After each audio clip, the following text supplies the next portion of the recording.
to take you guys through a little bit about both our creative evolution and our media evolution. So Ocean Spray as a brand, similar to Tractor Supply Company, we've been around a few years longer.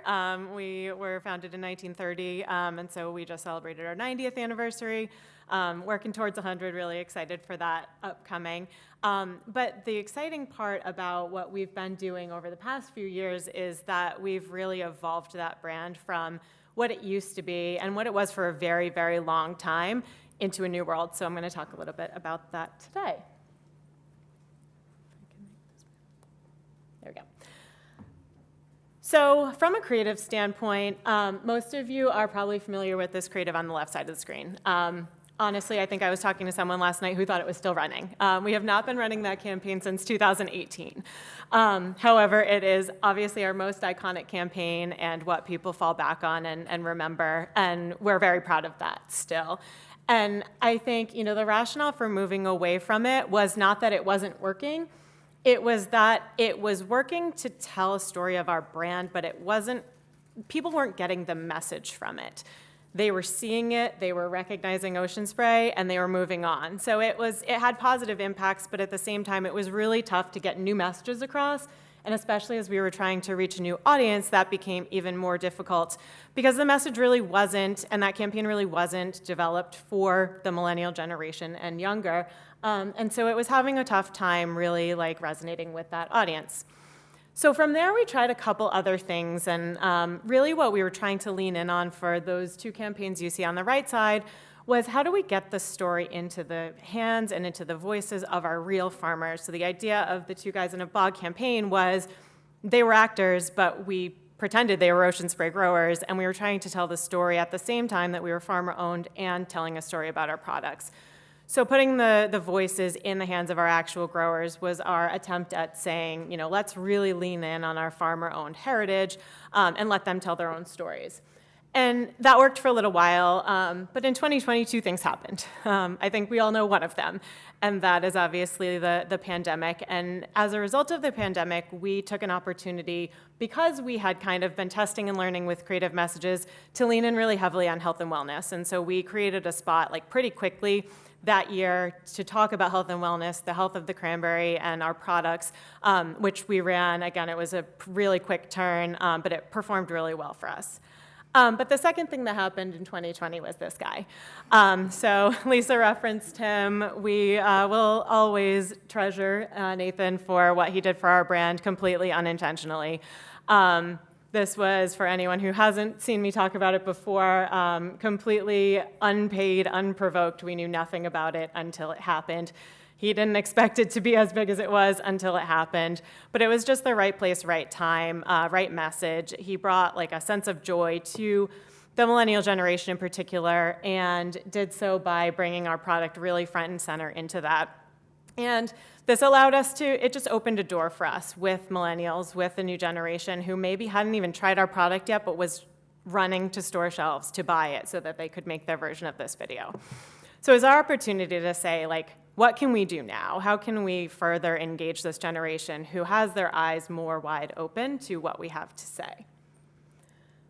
And so we've been on a journey since then. As with, I'm sure, most of you in the room, you know that creative is not a linear process, and there are a lot of different things you have to do and a lot of testing that you have to do to figure out what works. So we started with what's on the left. The message was power. So we're really trying to focus on bringing to life the power of the cranberry, the fact that the cranberry is a superfruit. And a lot of people don't give it the credit that it deserves for being a superfruit in this world. And I think a lot of it is because you don't pop a cranberry in your mouth. It doesn't taste very good. But we make it taste good, and so we're trying to bring that to the younger generation. So we iterated on that message of power over the last couple of years, and we're still using that broad message. But a lot of different versions have come to play and bringing to life different products, different times of year, and again, all kind of focusing on that message of power. So I'm going to take you through 3 of those spots, and I'll talk a little bit about each one, and then we'll go into a little bit more about our media approach. But the first one I'm going to show you is actually the one all the way on the right, the most recent spot that just wrapped up in the summer. And the reason that I'm starting there is that it's the closest to that first one. We really took that message and kind of honed in on it, learned what was working, what wasn't, and brought it from a message that was more of a brand equity message into a focus on our blends products, which is all the cran, cran, raspberry, cran, mango, cran, everything. We have 18 of them. And that's what we're trying to bring to life in this new spot of like trying to get people to discover what their power flavor is. And again, but also focusing on that message about the power of the cranberry. So I will start with that one. This is a cranberry, full of ancient, antioxidant, taste bud blasting power. We put power into everything we make. Ocean Spray. What will you do with all that power? So some of the learnings that brought us here were the original spot was all animation. We learned that animation doesn't do a good job of showcasing the bog, showcasing the cranberry, showcasing what people know of our brand. So we brought the real life bog elements into it, and again, kind of brought it to life with the different blends and showcasing all of them, trying to bring, again, that discoverability. There's a lot of flavors. There's a lot of opportunities for people to try our products. And also you may recognize that we're keeping the tilt. The tilt is what we're trying to create as our DBI, our defining brand attribute, because Nathan brought that to life in such a unique way, and we're nodding to that in a different way. So you'll see the different family in this spot and across some of our other assets on social and whatnot. We are continuing to leverage that 64-ounce bottle tilt as a little subtle nod to Nathan, which hopefully is going to continue to resonate over time. So I'm going to take you now into holiday. So some of you may have seen this spot if you had been to one of the other summits that I presented. I will share it again. It just relaunched on air yesterday.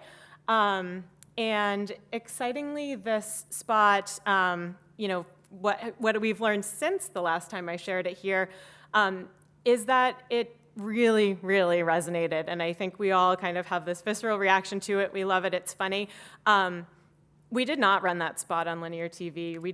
We ran it a couple times opportunistically during moments in time, during some sporting events and whatnot, which again, weren't unplanned. It was supposed to be digital only. And this year it will be debuting on TV, which we're really excited about, but we wanted to test and learn and see how that worked. The spot actually won a Cannes Silver Lion this year, which was like the most exciting moment for us, just really validating that it worked. So this is where we bring power into a little bit of a humor element, which is something that also really worked with the Two Guys in a Bog campaign, but doing so in a very different way that really is resonating with that millennial audience.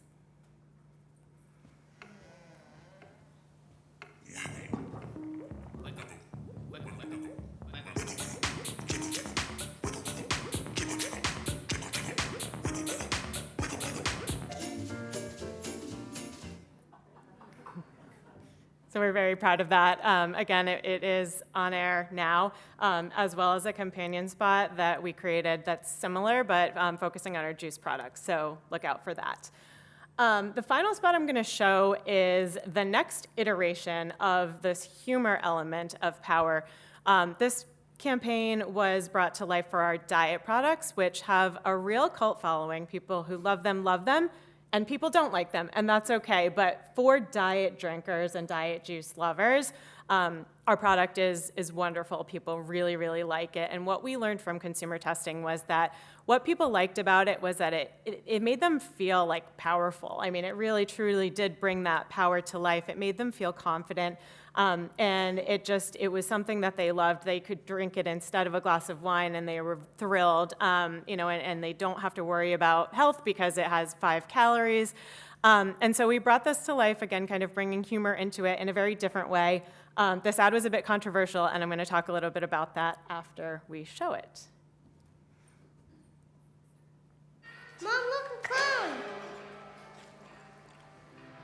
Ocean Spray can make a juice drink with only 1 gram of sugar, and I can overcome my fear of clowns. Hi! What will you do with all that power? I'm glad to hear the laughs, and I don't see a lot of horrified faces, so that's great.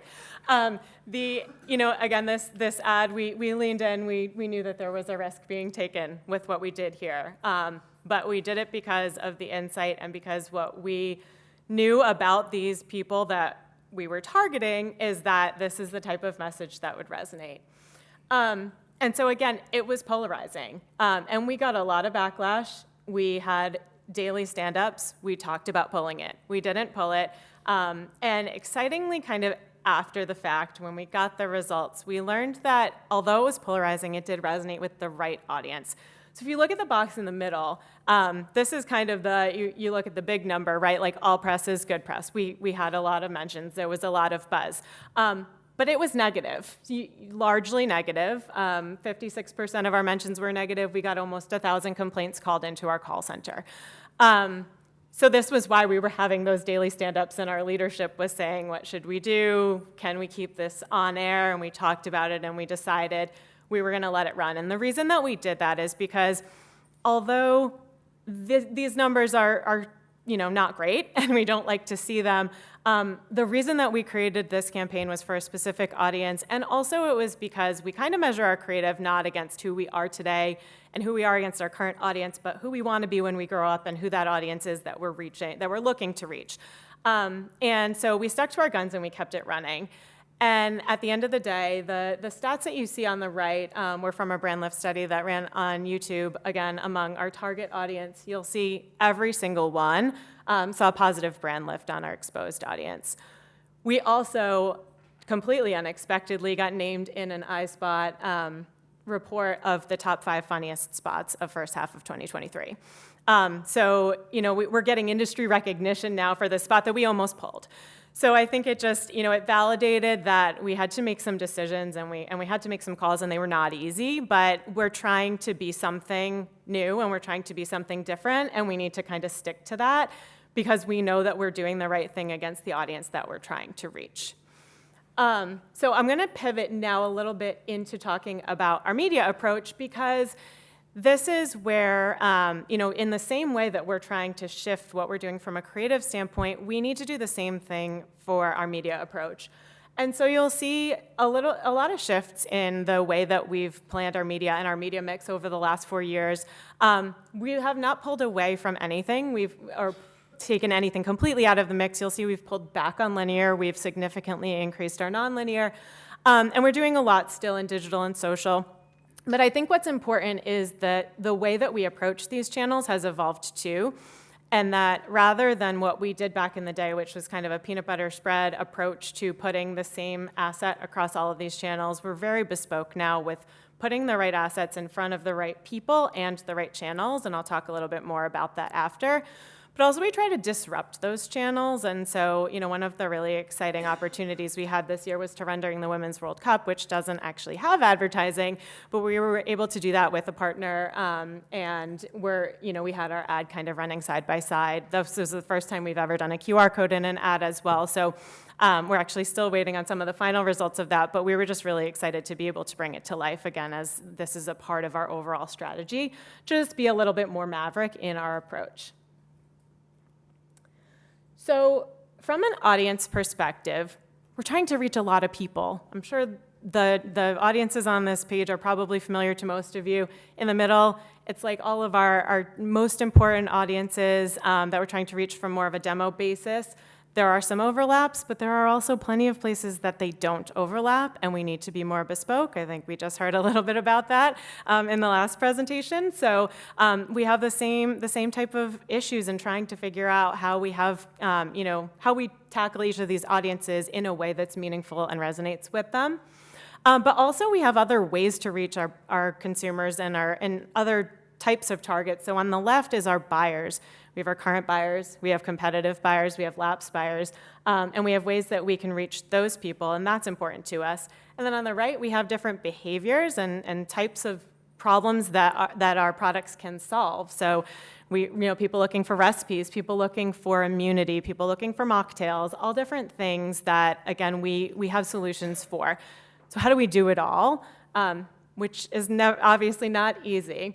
So I think we also look at, different targeting tactics. And so in the same way as we have different audiences, we have different ways we can reach each of those audiences, and we try to make sure that we're matching the right type of targeting with that audience and also with the platform to reach the right audience in the right place at the right time. And the final piece of the puzzle is data. So as a CPG, we don't own our own data in a lot of ways. We do not have a lot of first-party data. Our retailers own that. And so although that is obviously our best source of data and everyone's best source of data, we have very little of it. And so we use as much as we can, and really from our perspective, that's like our retargeting pools, because that's the pretty much the only data we have. And then we rely on second and third party data, and we have to balance these because we need the efficiency of making sure that we're not spending too much on that third party data, but we also need the effectiveness. So I do need to buy the data to reach my first party audiences, really. So I need to buy, Oracle data or Walmart data to reach those audiences of my buyers, my competitive buyers, et cetera. So I'm going to bring it all together and just show an example of our holiday 2024 campaign. So that jiggle ad that you saw is a part of that. But there are a lot of other things we're doing surrounding it, and just kind of wanted to bring it all together and put it into practice. So I think we talked a lot yesterday about it's not about media objectives anymore, it's about business objectives. This is what we're trying to do with that campaign. We're trying to grow household penetration for Ocean Spray with millennials and Gen X by making our products a must-have for the holiday season. Again, we're using that creative vehicle of transformation from boring to fun, that power to party. And we have two different products that we're focusing on largely during this time period, which is our cranberry sauce as well as our cranberry juice cocktail. So diving a little deeper into that audience, again, we have those millennials and Gen X. We also have a brand target that we've defined as Alex, the life-enhancing individualist. So we're trying to make sure we're reaching her. Our core demo is adults 25 to 55, and we also have what we call this retention audience, which is our current and lapsed buyers of those priority products. So again, different ways that we need to reach different audiences in this campaign. And then on the right-hand side, just kind of the jobs to be done in different occasions where we have the right to win with those two products. So selecting our channels, we kind of went from a building block approach, so starting with TV. So again, this is going to be the debut of this campaign on linear TV. That's how we're driving that maximum reach and really making sure that our brand is standing out in this time period. We then layer on online video to add more mass awareness, but at a more efficient cost. This is also where we can bring in our second and third party data, and we can, not only run our brand spot that I showed you, but we can run some more bespoke product-specific spots to those audiences, such as our current and our lapsed buyers. That's just hitting a little bit closer to home, bringing them a little bit farther down the funnel. The third piece is social, and we're doing social in context of paid influencers. So this campaign will feature TikTok, that will be all creator-led content, as well as Pinterest, which is also all creator-led content. This is a new approach for us on Pinterest, in particular leaning into creators, but we're really excited to bring it to life because we have some awesome opportunities in this time frame to let our audiences speak for themselves, particularly the TikTok campaign. We're really excited. We're leaning into the debate of team canned versus team homemade cranberry sauce. If you know, you know. It's a very passionate audience, and we're very excited to bring that to life and bring it to life through the voices of these creators. And finally, we layered on display, which is actually a tactic we haven't used in a long time. But again, it's really important as we're looking at those third-party audiences and how we can reach people with a very hard-hitting message to bring them down the funnel and do so, again, in a more efficient way. So I'm going to wrap it up. This is our kind of final, just our plan on a page. Don't worry about anything on the right-hand side. It's just illustrative. But what I'm going to show you is all of the different elements that you see from that holiday campaign, how we now layer that on so that you're seeing how we're reaching the different audiences as I just spoke about. So you can take a quick peek at this slide because I'm going to cover some things up in a minute. And then you can see how we layer this together. So again, from our TV perspective, we have our highest level demo audience. We then look at our online video, and that's where we're bringing in some of those affinity audiences. So the holiday hosts, the recipe intenders. We obviously use retargeting here. From a partnership standpoint, I didn't talk a ton about that, but we do bring in partner content. So Absolute, Baskin-Robbins, and Diamond are all partners of ours in the holiday season. This is where we can lean in and use data from our partners, so we can get some of their first-party data, but also we can purchase some data of purchasers of both of our products. So again, just even more of a reason that we know that these consumers are more likely to be interested in the message that we're bringing to life if they're buying both of our products. And then on the bottom, I didn't talk a ton about our omni-channel team. We do have another team at Ocean Spray that manages e-commerce and shopper marketing. My team partners very closely with them, and that's where our retention campaigns tend to tie into some of the things that they're doing from an in-store perspective. So we use retailer-specific data. We use some RMNs here.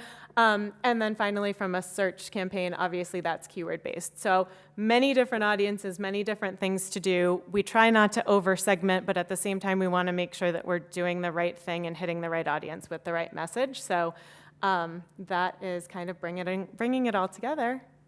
And I will open it up for questions. Great. Thank you.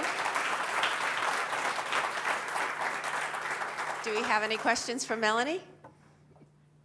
Which, of course, I always do. Oh, do we have one? Eric? No. I forget the name of the influencer that. Oh, I'm sorry, at home. I'm Eric Thomas, Director of Experiential Multicultural at Hyundai. The gentleman that kind of your campaign was born from, did you continue to work with him? Did you lean into him as an influencer maybe? It's a good question.